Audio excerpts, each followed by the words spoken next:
दोस्तों, मृत्यु एक ऐसा सत्य है जिससे हर जीव को बार बार गुजरना पड़ता है। अगर भगवान ने मानवीय शरीर में अवतार लिया है तो उन्हें भी कभी न कभी अपना देह अर्थात शरीर त्यागना पड़ा है। ऐसे में एक रोचक सवाल मन में आता है कि अब तक 4 युग हुए हैं, तो हर युग में एक आत्मा कितनी बार जन्म ले सकती है। तो अगर आपके भी मन में यह सवाल उठता है तो चलिए आज के अपने इस वीडियो में हम आपको इसी के बारे में जवाब देते हैं। दोस्तों, किसी भी आत्मा के जन्म या मरण के हिसाब को समझने से पहले आपको ये समझना जरूरी है कि कितने युग हैं और उन युगों में समय की गणना क्या है। वैसे यह एक बेहद तार्किक सवाल है कि एक आत्मा हर युग में कितनी बार जन्म लेती है, क्योंकि उसके लिए यह समझना जरूरी है कि किसी आत्मा के जन्म लेने की घटना किन किन कारकों पर आधारित है। लेकिन पहले समय को समझने का प्रयास करते हैं और जानते हैं कि समय की इसमें क्या भूमिका है। दोस्तों, शास्त्रों में समय काल को 4 युगों में बांटा गया है: सतयुग, त्रेता युग, द्वापर युग और कलयुग। इन 4 युगों को मिलाकर चतुर्युग बनता है, जो ईश्वर के 12,000 दिव्य वर्षों अर्थात 360 मानव वर्ष के बराबर होता है। इस प्रकार एक चतुर्युग में 43,20,000 मानव वर्ष होते हैं। फ्रेंड्स, इस चतुर्युग को भी 71 बार घूमना पड़ता है, जिसे एक मनवंतर कहते हैं। एक मनवंतर में 30,67,20,000 मानव वर्ष होते हैं। इस मनवंतर को भी 14 बार घूमना पड़ता है, जिसे कल्प कहते हैं। एक कल्प में 4,29,40,00,000 मानव वर्ष होते हैं। इस कल्प को भी अनंत बार घूमना पड़ता है, जिसे एक ब्रह्म कहते हैं। इस प्रकार देखें तो एक आत्मा के पास लाखों करोड़ों मौके हैं जन्म लेने के लिए, और आत्मा का जन्म और मृत्यु का चक्र इन सभी युगों, मनवंतरों, कल्पों और ब्रह्मों में चलता रहता है। लेकिन इसमें जितने वर्ष आप देख रहे हैं, कोई आत्मा उन सभी वर्षों या कल्प या ब्रह्म में जन्म ले ही ये आवश्यक नहीं। किसी आत्मा के जन्म लेने के लिए 2 बातें मुख्य होती है, जिसमें पहला है उसके कर्म और दूसरा है हर युग की परिस्थिति। फ्रेंड्स, शास्त्रों और पुराणों के अनुसार आत्मा अपने कर्मों के अनुसार विभिन्न योनियों में जन्म लेती रहती है, और उसके जन्म और मृत्यु का चक्र तब तक चलता रहता है जब तक कि वह मोक्ष पाकर परमात्मा में ना मिल जाए। इस प्रकार उसका जन्म लेना उसके कर्मों और कुछ स्थितियों में आत्मा की इच्छा के ऊपर भी निर्भर करता है। कुछ आत्माएं एक युग में केवल एक बार जन्म लेती हैं, कुछ आत्माएं कई बार जन्म लेती हैं, और कुछ आत्माएं तो एक युग में एक बार भी जन्म नहीं लेती हैं। यह आत्मा के विकास की अवस्था पर भी निर्भर करता है। तो इस प्रकार देखा जा सकता है कि आत्मा के जन्म लेने की संख्या को कर्मों के आधार पर तो नहीं तय किया जा सकता है, लेकिन हर युग के मनुष्य की औसत आयु और परिस्थिति को देखकर इसका एक तार्किक और रोचक जवाब जरूर तैयार किया जा सकता है। तो चलिए शुरू करते हैं सतयुग से। फ्रेंड्स,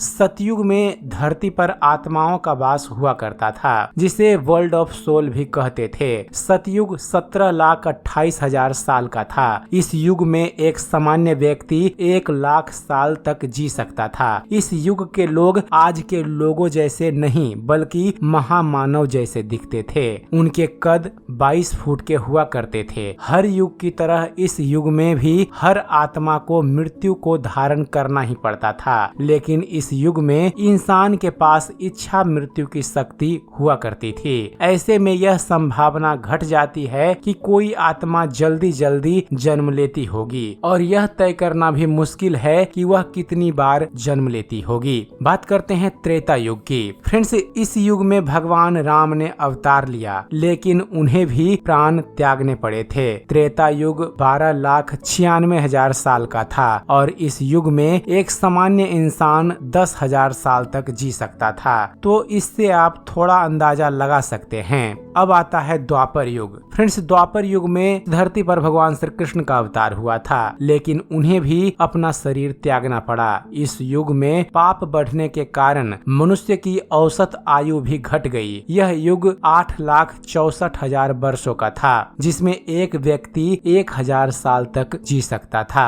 अब बात करते हैं कलयुग की। दोस्तों, शास्त्रों के अनुसार कलयुग में एक आत्मा 45 बार जन्म लेती है और उसकी औसत उम्र 100 साल तक की होती है। इस प्रकार एक आत्मा एक युग में कितनी बार जन्म लेती है, इस बात का कोई निश्चित उत्तर तो नहीं है, बस एक संभावनात्मक गणना है, लेकिन उसमें भी कई शर्तें हैं। तो दोस्तों, यह थी एक छोटी सी जानकारी कि हर युग में एक औसत उम्र के आधार पर आत्मा कितनी बार जन्म लेती है, इसके बारे में। उम्मीद करते हैं फ्रेंड्स, आप सभी को हमारा यह वीडियो पसंद आया होगा। वीडियो पसंद आया हो तो वीडियो को लाइक और शेयर करना मत भूलिएगा, और ऐसे ही ज्ञानवर्धक वीडियो देखते रहने के लिए आप हमारे इस चैनल ज्ञान मंथन को सब्सक्राइब जरूर कीजिएगा। आप हमारे इस चैनल को सब्सक्राइब कीजिए और देखते रहिए, जानते रहिए। धन्यवाद। जय हिंद।